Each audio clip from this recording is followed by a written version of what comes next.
Hey guys, it's Rosie Rosenblum again. How are you doing? I'm super excited to talk to you today about taillights, especially for someone who's done the Ultra Glide to a Street Glide conversion. I actually changed it up a little bit, and one of the things that's been bugging me is the way the taillight's at. So I'm going to show you guys what happened when I got rid of the Tour Pack and what basically needed to be done, and it was about the easiest thing you've ever seen.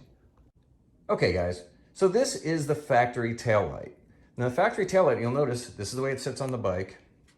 Has a big white window at the top, and that's because on the back, and you can't really see it right now because I have the Tour Pack off, on the back of the Tour Pack, the license plate hangs down from the bottom, or from the bottom of the Tour Pack, and hangs over the fender. Well, by the way, notice my old leathers here from when I used to race? Heh, spelled Rosie different back then. I didn't even know. Kind of funny. Spelled even different when I was in the Navy. Anyway, moving on. Here's the taillight. Now, if you take a look, it's a taillight. One of the problems I've been having, and let me turn the bike on so you guys can see this. Okay, bike's on, very exciting. We all care. Let me make sure the stereo doesn't go blasting off right now, which it usually does. Yeah, almost caught it. Anywho, so one of the things that bugs me is I don't have any turn signals right now with the factory light, because the turn signals I did for these guys right there. Well, they work perfect if I'm turning and you're right behind me. Let me go back over, and you can see it. It flashes and it's great. The problem is you can't see it when you're anywhere off to the side. And I also hated this big, bulky, ugly light with the license plate light going the wrong way. Basically, it would light up my back. So what I did is we put in a Custom Dynamics tail light. It's a low profile. Let me turn it off first so you guys can see it, what it looks like with it off. So sitting parked, that's what it's going to look like. It's low profile. Here they are side by side. So this is going to sit actually on there.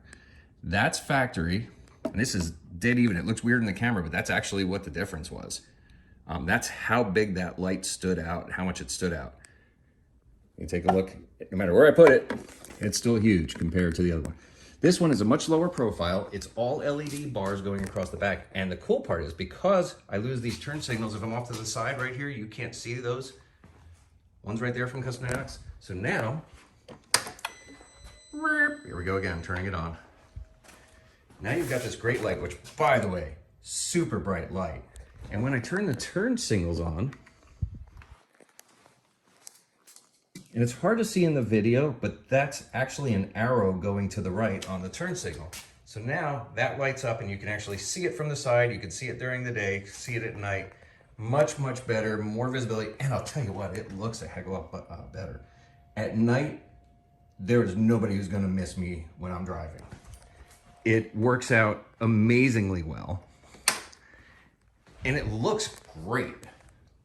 Now, if you're wondering how I got the taillight down, or excuse me, the license plate down there, that was also a Custom Dynamics piece. There's actually a little metal bracket that goes behind, right over here, that goes down, scoots over there, you put the light over it, and it holds the license plate right there. It's a very cool setup, super easy.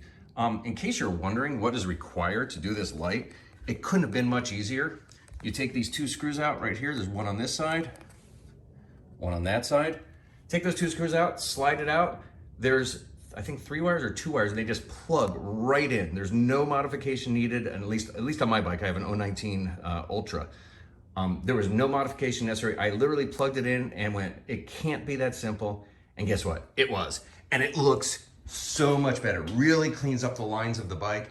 Also acts, for safety, because, Lord knows I don't want to get hit. We're all badasses on our Harleys, but we're not so bad when we're squished on the side of the road. Anyway, that being said, definitely check it out. I think I paid about $200 for it at Biggs Harley Davidson, which, by the way, I highly recommend them if you're ever looking for a bike or need parts or service. But I'm very, very happy. One of the nicer mods I've done, and probably the easiest one I've actually done. Thanks, guys. See you soon.